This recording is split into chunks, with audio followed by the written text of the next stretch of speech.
I don't know what it is that you've been praying about, that you've been fasting about, that you've been seeking God for answers and clarity and confirmation. But you've prayed, you fasted, you believed, and maybe deep down you're wondering if God even heard you or if God even cares. First and foremost, the wait was producing something in you. God was doing a work in you. And he reminds you of this in Isaiah 60:22, which says, when the time is right, I, the Lord, will make it happen. Remember, God's timing is not our timing, and his ways is not our ways. Now, this is confirmation that God is going to do it for you. It's just he's going to do it in his time. Think about sometimes that God allowed delay to prepare the stage for divine alignment. Like in Habakkuk 2:3, for the vision is for an appointed time. Remember, though it tarries, wait for it, for it will surely happen. There are some things in your life that God has set a specific time for, because God knows that you're ready to handle the weight of it in that moment. Right now, you may not be ready, right? Or right now, he's preparing and setting the stage to release it to you. This verse just isn't about a poetic something. It's prophetic to you. It tells us that every prayer you have prayed is already accounted for in heaven's calendar. And so I just popped in to encourage somebody with this. I know it seems like it's been a long wait, and I know you've been asking for clarity and confirmation. Well, this is confirmation that God is doing the work, that God is working. Just continue to trust him. Don't lose heart. Don't give up. Just keep trusting and staying in faith, because I know it's not easy to wait, especially when you're seeing everybody else around you get what you want or be blessed in ways that you think you should be blessed. But God is doing a perfect work in you. Even now, he's working behind the scenes, just as he promised in Jeremiah 29:11, that he knows the plans that he has for you. From the time he put you in your mother's womb, he already knew what he had purposed and ordained for your life. Now, yes, there are things that we go through in life because we're on a journey. Just like the children of Israel, we're on a journey to a promise. That's eternity with him. And in the midst of that journey, we're going to face some trials and tribulations because we live in an evil, fallen world. And sin runs rampant, right? So I won't say expect things to happen, but I'm almost say we have to expect it. Jesus even told us, in this world you will have trials and tribulations, but be of good cheer because I've overcome the world. Will you trust God to overcome your situation? God says the confirmation you've been waiting for is in motion.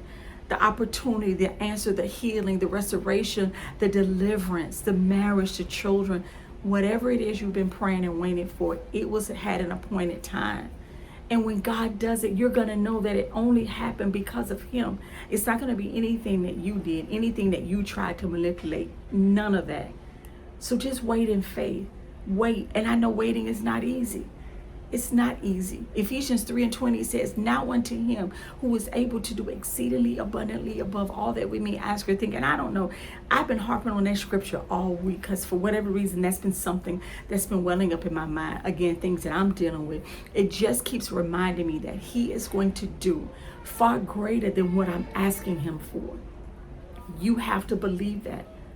And I don't know what it's going to take for you to believe, but you have to believe and stand on the word of God. And so if you've been asking for a sign, a confirmation, clarity, wisdom, discernment, here it is. Your waiting was not wasted. Your faith is not being ignored. Heaven heard you.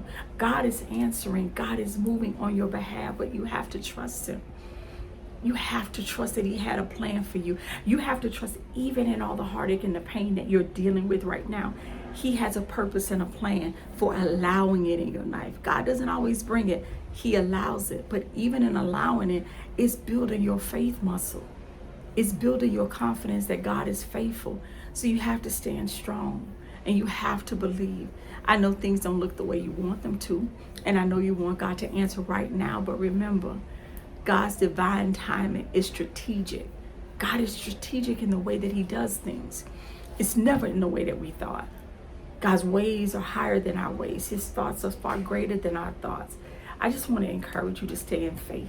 I know it's not easy. I know it's not easy. I know everything around you tells you to give up. And that's the enemy. Because remember, we live in a fallen world that the enemy is manipulating each and every day against the children of God, against the people of God. But you are chosen. You are forgiven. Remember, now unto him who is able to do exceedingly abundantly above all that you may ask or think.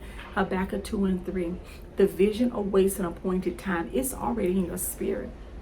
You already know that God is going to do something for you. You sense it. But now for you, it's when, God. How much longer, Lord? I'm tired of waiting, God. He understands that. He understands that. Jesus in the Garden of Gethsemane, if there be any other way, let this bitter cup pass from me. But nevertheless, my Father, not my will, your will be done. Are you willing to speak in the same vein as Jesus, our Lord and Savior? Because remember, he is the branch, we are the vine. So if we're connected to him, we're able to do the things that he do. When a tree, when the wind blows through a tree, right? Those branches are still connected, but they still go and they bend as the branch does, right? Jesus is our branch. We are the vines. Stay connected. Let him nourish you, because that's what a branch does to leaves. It nourishes those leaves. Staying connected to Jesus nourishes us through our trials, through our tribulations, because we can look at what he went through, what he suffered, and remember, if he overcame it and he went through all he did for you and I, we can overcome what we're dealing with right now. So I just want you to know, all the people around you that seemingly look like they're getting blessed, having all their needs met, having everything, God sees you. You are his child. He loves you. He has a plan for all that you're going through.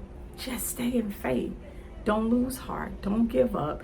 Don't let the enemy get in your ear. Don't let people get in your ear. Don't let the experts get in your ear trying to tell you what you should do to get yourself out of the situation. No. What you have to do is stay in faith and keep trusting and keep believing. God is faithful. He's going to bring you out of it. Just keep trusting, my sister and brother. Listen, you all have an amazing rest of your evening. I pray blessings upon each and every one of you. Habakkuk 2 and 3, Isaiah 60, 22. Jeremiah 29:11. He knows the plans that he has for you. Though the vision tarries, wait for it, because it's for an appointed time. God loves you, my sister and brother. You all be blessed. Shalom.